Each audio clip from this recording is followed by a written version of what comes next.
Patut ambil toki yang dulu. Toki dak aja pergi surau. Serebang makan dak? Dak. Lambat tengok cermin lori ni. Atas ni tak ada dah tepi ni. Patut ambil waktu lah dulu. Dah. Nampak. Dulu kalau orang mati, Allah, habis balik anak cucu dak mati lagi. Payah. Betul tak wajib? Duduk tika bertahun-tahun. Siapa kata Allah, dak mati lagi ayah. Dak lagi. Orang ni kita ada cuti dah ni, kalau dak mati kali ni payah ada cuti dah. Dah sampai habis cuti ambil balik, dak mati sekarang. Nah, ni balik ke baca Yasin tau. Orang nak baca Yasin tau, 5-6 orang Yasin. Keliling baca Yasin. Toki, tinggal tulang. Bangun congok. Duit sewa dah ambil lagi. Tanya piti sewa rumah. Bangun congok, molek-molek ada. Payah nak boleh ke mati. Lening 5 sekeluarga maut dalam kemalangan. 8 sekeluarga mati hangus. Tengah-tengah sehat mati. Patut kita lebih bimbang. Tengah sehat ni. Nak balik di rumah kejap buang baju sakuk. Rasa kesihatan tak ada nyanda ojak di katil tu. Habis dulu. Nampak degah ni. Neh. Orang tanya bini dia dah guana mati. Oh kita dengar ya Allah. Dah nak cakap. Dia kata dia dah ada waktu kita nak ambil minyak. Jangan gigi mampu. Ni akhir zaman waktu kita kena bimbang. Jahat lagu mana pun kita biarlah sebut astagfirullahalazim, astagfirullahalazim. Nak sebut sama astagfirullahalazim. Kerana kita banyak salah, banyak dosa. Kaki kita jahat, tangan kita jahat, mata kita jahat, hati kita terlebih jahat lagi. Nampak? Banyak kan astagfirullahalazim, astagfirullahalazim. Ingat kepada mati. Nak biar bila masa kita mati dalam keadaan Allah ampun dan redha kepada kita. Batulah. Berilah contoh yang terbaik.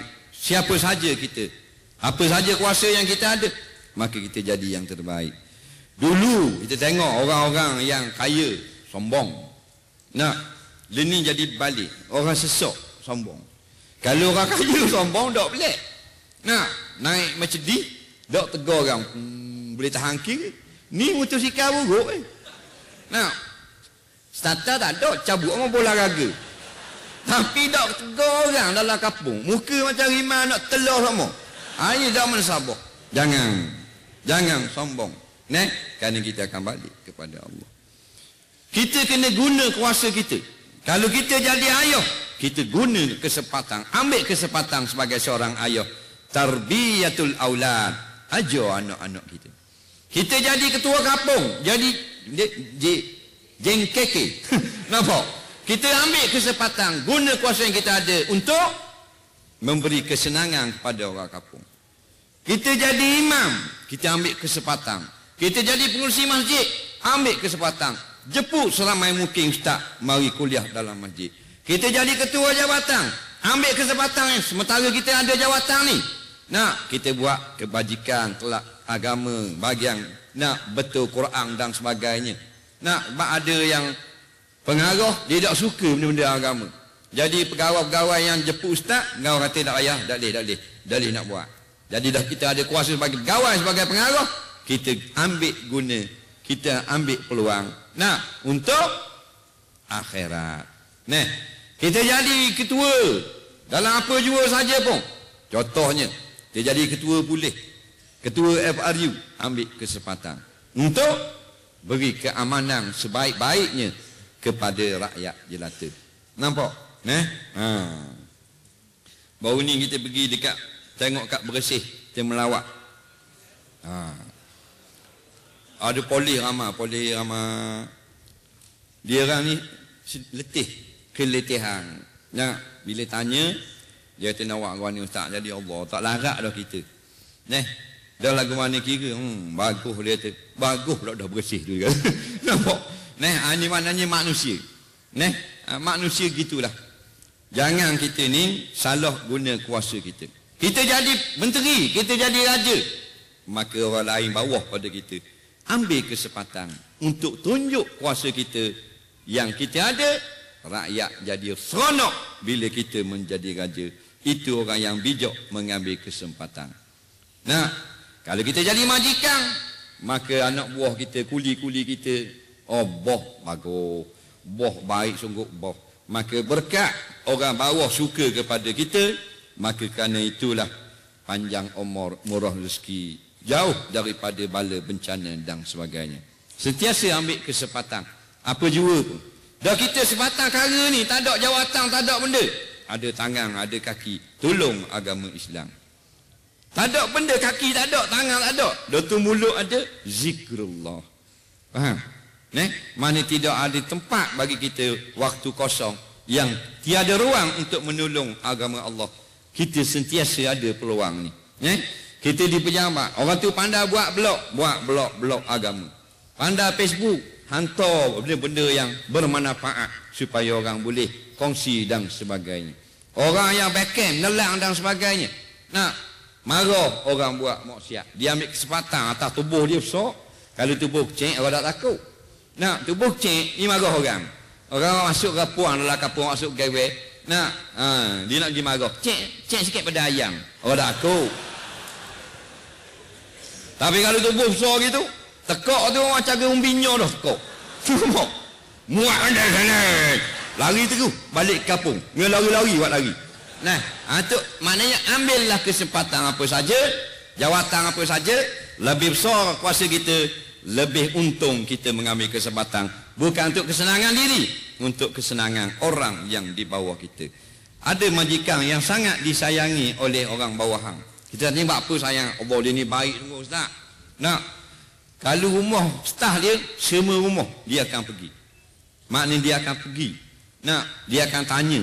Mung masuk bilik seorang-seorang, ada masalah. Kalau ada masalah kewangan, saya tulis batu. Siapa gitu semua ada. Saya tak mau tengok sebut nama jabatan. Ni berlaku di Terengganu. Nah, tapi staf dia tak ramah lah. Kalau raja takkan lagi semua rumah rakyat. Dah mati dulu raja. Nah, jadi kalau maknanya contohnya gitulah. Sehingga maknanya cakap kalau habah dia baik kali. Nampak? Lepas tanya pula ada pitih gedok. Dah anak gua ni, dah ni gua ni. Kalau gini-gini gini cara dia. Maknanya inilah yang contoh sebenarnya yang terbaik yang ditunjuk oleh Rasulullah sallallahu alaihi wasallam. Maka kita perjalanan ke alam barzakh. Nampak? Seorang diri kayak gini. Sekarang kita nak kasih siapa boleh kita kasih. Ada orang berahi motor, ada orang minat kereta, ada orang minat main gasing, orang ni main wal, orang ni main gerebek, lah, main apa pun. Tapi ingat, kita akan bangkit dengan apa yang kita suka buat di dalam dunia. Maknanya kalau kita suka baca Quran, kita bangkit dengan Quran. Kita suka berzikir, bangkit dengan buah tasbih kita. Nampak? Jadi pilihlah dengan apa yang kita nak bangkit di hari kiamat nanti. Ada hadis yang bunyi, yuhsyarun nas yaumal qiyamah ala ma mata alaih, rawahu Muslim atau kama qala. Manusia akan dibangkitkan di hari kiamat kayak gini atas apa dia mati. Kita mati atas orang zikir, bangun kita sebagai ahli zikir. Kita mati masa hidup kita ni suka berselawat, kita bangkit suka berselawat. Tapi jangan kita lala daripada agama dengan sebab suatu hobi. Nanti kita bangkit dengan hobi itu memalukan kita. Ada orang yang dia main bola sampai dok semayang. Main bola sampai dok semayang. Nah, padahal pemain profesional apa ni Liga Spain, Liga Spanyol. Yang beragama Islam ada 2 orang. Dan klub Spanyol harganya $200 juta. Solat asar di tepi padang. Solat asar. Pemain bola keranjang Amerika, negro, Islam, semayang di tepi gelanggang bola keranjang. Harga $400 juta. Tu bayar orang tetap setiap tahun. Tak masuk iklan, kasut, baju dan sebagainya. Duit kita lebih kurang 1.2 bilion pendapatan. Masih dapat solat. Nampak? Jadi yang masuk neraka bukan harta kita. Bukan kuasa dan pangkat kita. Yang masuk neraka manusia. Batu tak ada kayak gini jujur kereta Ferrari masuk neraka. Nah, malaikat kata warna banyak ngak Ferrari. Masuk neraka ni. Dak. Rumah banglo dak masuk neraka. Istana dak masuk neraka. Pitih masuk neraka. Pitih dak juga. Yang masuk orang. Orang yang jahat. Bukan harta tu jahat. Bukan pangkat yang jahat. Cuma harta pangkat dan dunia dia boleh mengubah kita. Nampak? Memang sungguh. Duit ni atu. Dunia atu hak jumpa dalam gelak tu duduk bira-bira gak payah dah. Kocik umur 70 hak. Berapa kali jumpa atu? Nak tanya selalu. Jangan pelawak. Jangan je jumpa 70 tahun. Nah, kita tak jumpa langsung atu. 70 tahun umur tak jumpa atu. Cuma kita dengar cerita atu. Tapi kita takut atu kok. Nak dia tak kubur tak berani alang-alang. Takut atu padahal atu tak jumpa 70 tahun lah.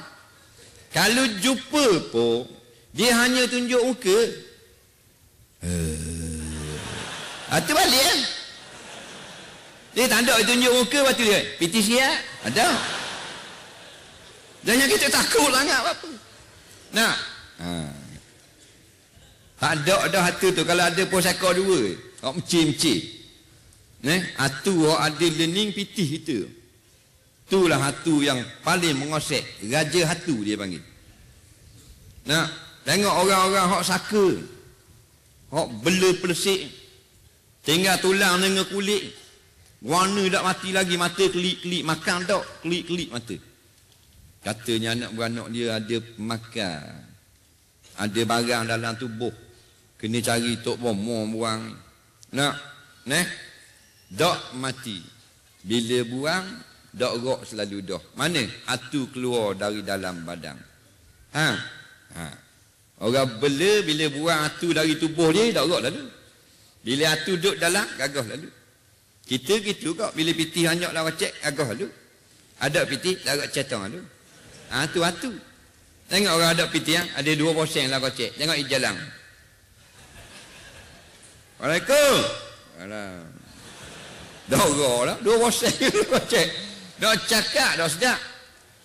Tengok orang tu baik dari bank, baru ambil duit saka 167,000. Besar Pak Uti batu epang duduk lah kocek kan. Waalaikumsalam. Gagah lalu. Faham? Itulah tu ngosek kita. Jangan kita kena usik dia tu. Nampak? Semangat kita kerana Allah, kerana akhirat. Sebagaimana salafus soleh, mereka bersemangat bukan dengan sebab duit, bersemangat dengan sebab janji-janji Allah. Nampak? Tengok bini kita. Nak ropuang. Ropuang dia tak ada. Kita kata dia ngajuk. Ngajuk kau panggil sini tak? Ke ngaju. Terengganu ngajuk. Lebih kurang tu. Ngajuk kis benda tau. Tak tahu benda. Dia kata apa ni yang masa catung sokmo ni jadi dah. Nak. Tak usah buat kira sangatlah. Saya selalu cakap pun buat baik kira. Allah. Minum air. Minum itu air. Minum air. Minum air ngapang. Kita nak pujuk kau. Dah dia apa? Minum air ngapang. Beli askrim konektor. Tambah. Nah, catung. Kita gitu balik kerja balik sekarang gitu juga muka. Macam spambok muka. Nampak? Tak payah gitu. Ambil piti 1,000 ikat dengan kita, buah tak tapak tangan. Ni, ambil awak belanja. Apa? Tu tak? Kalau tak jadi apa, tambah 1,000 lagi. Gitu saja obat ni. Nak? Apa jangan. Semangat kita kerana Allah. Bila Allah janji walaupun sejuta tahun lagi kita bersemangat bangun tahajud malam. Rabi'atul Adawiyah, seorang perempuan tapi nak jumpa orang lelaki payah. Dia puang. Semayang tahajud 300 rakaat satu malam. Kita 30 tahun tak semayang bersokaat tahajud. Sebab Rabi'atul Adawiyah 300 rakaat satu malam, perempuan. Nah, kita lelaki, kalau lelaki tak ada 600. Wacik siapa 600 malam-malam? Setiap malam bangun untuk tahajud. Apa? Adakah Tuhan bayar piti? Tak. Tuhan bayar ngekakah mah? Tak. Hitam beliang? Tidak. Tapi janji Allah benar. Balasan Allah berlipat kali ganda. Batu orang dulu tak tidur malam. Mereka sebut Allah, Allah, subhanallah, alhamdulillah, la ilaha illallah ketika orang lain sedang lena. Kerana terasa dekat dengan Allah dan terasa hampir tarikh pembayaran gaji daripada kerajaan Allah. Nah, benda-benda ni payah nak ada dalam diri kita kalau kita tidak latih. Bila kita latih, insya-Allah dia akan jadi mudah. Nampak? Tapi bila kita banyak amal, jangan cerita ke orang. Nah, kadang-kadang syaitan kata, mu lama dah beramal, tapi orang tak nampak. Nah, ceritalah ke orang sikit. Biar mu rasa nak berbaloi sikit, mu dah buat kerja gini seorang diri. Kalau ada orang tahu, okey kau sikit. Pandai syaitan. Nah, kita pun esok lewa kedai kopi. Nah, waktu bik cerita semalam kuat sungguh peti keju amba tengah berzikir. Aduh, nampak dia nak khabar dia berzikir. Jangan siapa jadi macam tu, kerana perjalanan kita kat gi hot ning saja. Dua balik, anak bini kita balik, harta kita balik, kita tinggal seorang dalam kubur dengan amal ibadat kita. Amal baik, amal jahat. Amal jahat menjahanamkan kita, amal baik membantu kita. Kalau kita rasa sekarang amal kita cukup tak lagi untuk kita terima amalan daripada tangan kanan, rasa-rasa kita berasa berat nanam. Kalau kita nak jadi orang yang happy, orang yang gembira, orang yang cukup-cukup seronok, banyakkan amalan biar dapat suratan kut tangan kanan. Fa amma man utiya kitabahu biyaminih fasawfa yuhasabu hisaban yasira wa yanqalibu ila ahlihi masrura, kata Allah. Siapa yang Allah beri dia buku amalan dari tangan kanan, dia akan mudah melalui hisab dan dia akan nak mendapat keputusan cemerlang, lalu balik kepada keluarganya di padang mahsyar menceritakan akan kemenangan dia di padang mahsyar. Inilah orang yang menang. Nampak? Batulah usahalah sungguh-sungguh supaya kita menang. Siapa orang menang? Faman zuhziha anin nar wa udkhilal jannata faqad far. Siapa yang terlepas, yakni tidak masuk neraka, dia diberitakan masuk syurga, maka dialah orang yang menang. Jadi kita biar menang. Walaupun kita sekarang kalah dengan amalan kita, sikit tak molek amalan kita, tapi kita harapkan dengan kasihan belah Allah, Allah ampunkan kita dan Allah lipat gandakan segala amalan kita yang tak molek ni. Dan wala tu'akhidna in nasina wa akhtana. Jangan ambil balas segala hak kita buat, hak lepas-lepas hak jahat kita. Dan hak kita salah, hak kita lalai. Kerana kita sememangnya, sebagaimana kata Imam Syafi'i, layak ke neraka Allah, tak layak ke syurga dia. Di dataran ni kita rasa tak ada orang yang dapat keputusan daripada malaikat, iaitu tiket masuk syurga macam sahabat 10. Sayyidina Umar, Sayyidina Usman masuk syurga, malaikat Jibril mari khabar. Tapi dia masih menangis pada waktu malam, takut Allah masukkan dalam api neraka, padahal dia ada tiket syurga. Kita tak ada tiket benda pun. Tiket kupon KB Mall dia beli. Nampak? Tiket syurga tak ada. Tapi mayang garik orang bangsa, mayang so orang bang lohor, orang bangsa mayang lohor. Mayang subuh 8.45. Macam mana keadaan kita ni? Patulah perjalanan kita yang amat panjang, bangkit daripada kubur. Orang yang pertama bangkit, imam yang paling adil, yang patut menjadi contoh semua raja dan menteri yang ada atas muka bumi, Nabi Muhammad sallallahu alaihi wasallam.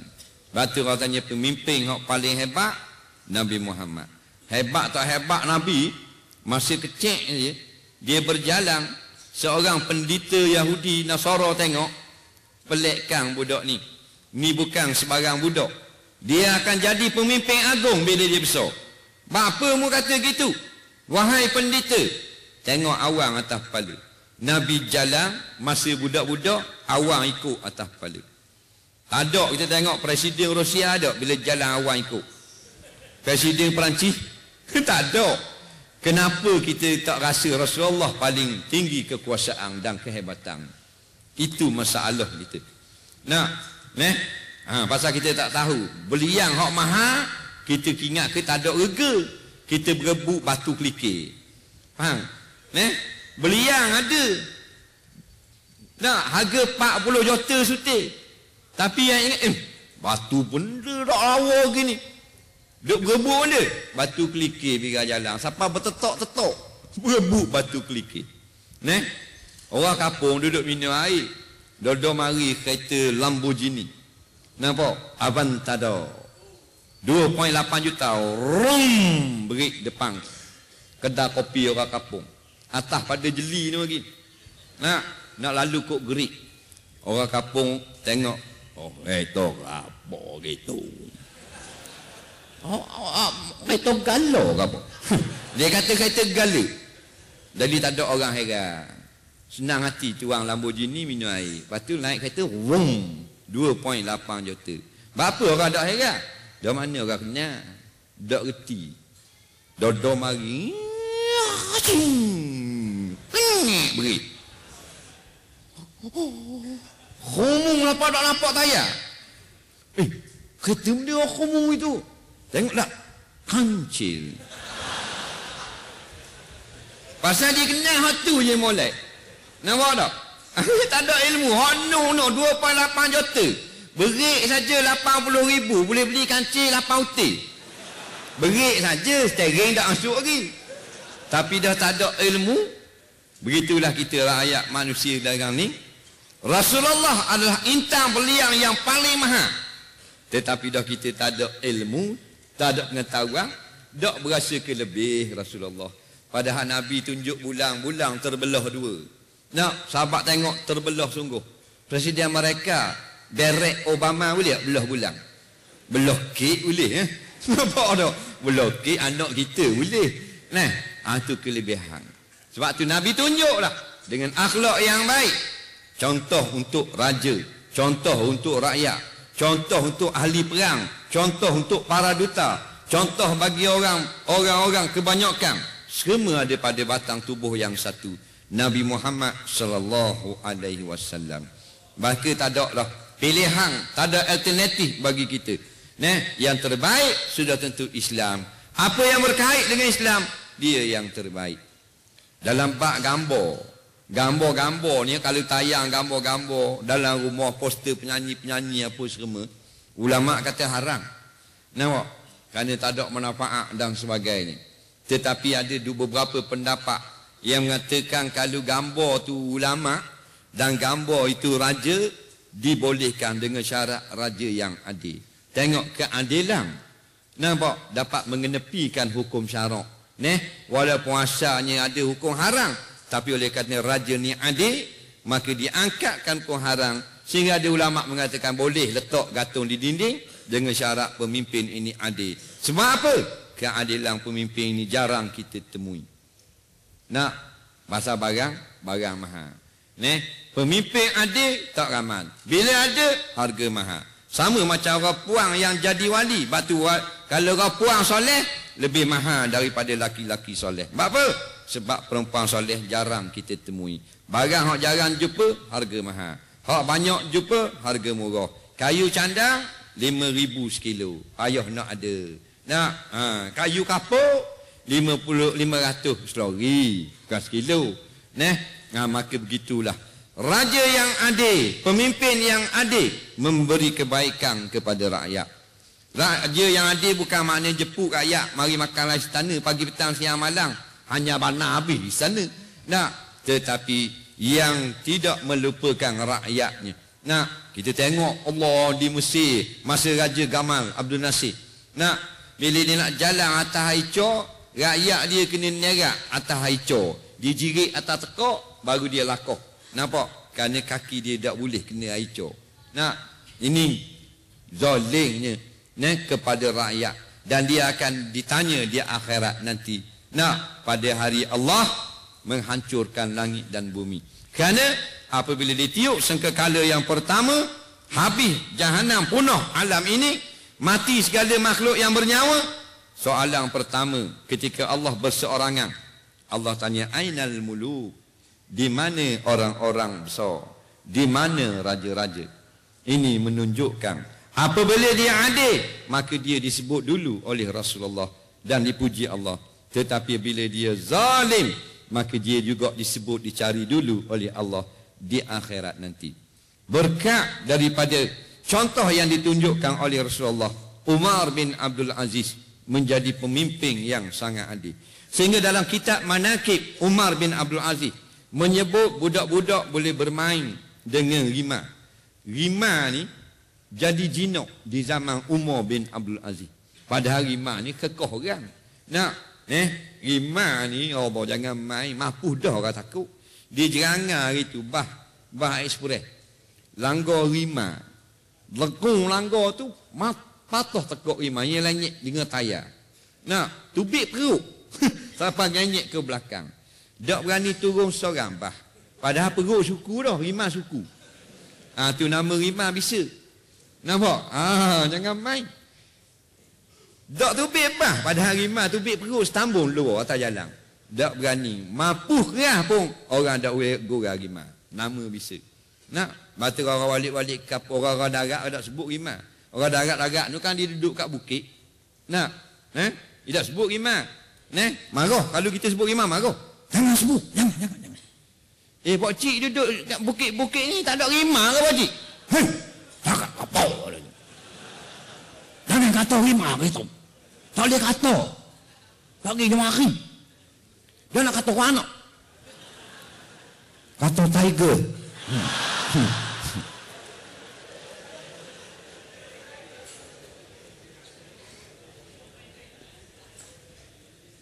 Jadi rimah yang bekeng jadi baik. Budak-budak main naik atas belakang dan sebagainya.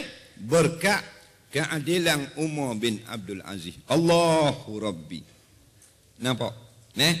Jadi alhamdulillah, dengan keadilan yang kita lihat di depan mata kita ni, kita bukan nak maknanya nak kata kat lain itu tidak molek. Tapi inilah satu nikmat bagi rakyat Kelantan. Yang kat kita tak ada, kat sini ada. Boleh bersama rakyat, boleh berjalan, boleh berlari, boleh unggal sama dengan rakyat. Orang boleh duduk dekat, boleh salam, boleh apa. Inilah satu keistimewaan yang kita doakan. Maknanya Allah beri kekuatan, supaya keadilan itu lebih menonjol, supaya lebih ramai lagi kita merasai kemanisan. Berpayungkan raja yang sangat adil. Kita sebagai umat Islam, kita kena yakin sekarang kehidupan yang bermasyarakat. Ada orang rendah, ada orang tinggi, ada orang sehat, ada orang sakit dan sebagainya. Kita terima ketentuan daripada Allah Subhanahu Wa Taala. Menteri kita pula seorang ulama. Saya mari di Kelantan ni. Saya tengok boleh buat rumusan. Saya pergi di Johor, pergi di minum, pergi. Jenis dia orang Kelantan, dia tahu betul ke tidak tahu. Takut saya salah. Dia jenis kalau dia jenis berahi benda-benda agama gini. Kalau sejik berahi sejik ramai. Kalau orang-orang muda ni fenomena. Sebab saya pergi di luar ramai orang muda. Tapi di Kelantan ni orang tua dia ramai juga kalau dia pergi sejik. Dia itu separuh daripada masjid dah. Mana jenis tabiat dia pergi masjid. Dia Terengganu dia tak. Terengganu ni dia kurang sikit. Cuma ni orang anak-anak muda boleh mari ke masjid untuk menghadiri kuliah-kuliah dan sebagainya. Kelantan ni kita tak pergi banyak tempat. Kita Kampung Sirih, di Cekok apa semua. Orang tua tu ramai. Jadi bukan fenomena tu. Jadi jenis memang berahi pergi sejid dah. Orang jenis orang duduk di Kelantan ni lah. Hari tu kita singgah di apa benda ni. Lepas pada Macang nak pergi kepada Kuala Kerai tu, kampung dia ada masjid. Ada orang ngajar situ. Kita semayang Isya lah lewat. Ramai kok. Walaupun masjid tu kecil, orang dalam 200 orang. Ya? Orang tua dalam 80%. Jadi betul lah jenis orang Kelantan ni jenis berahi pergi masjid. Hak puang moci-moci tu dia berahi. Kalau belah luar sekarang ni dia kurang orang tua. Dia orang muda. Mungkin sebab fenomena orang muda lah ni berahi pergi kepada masjid.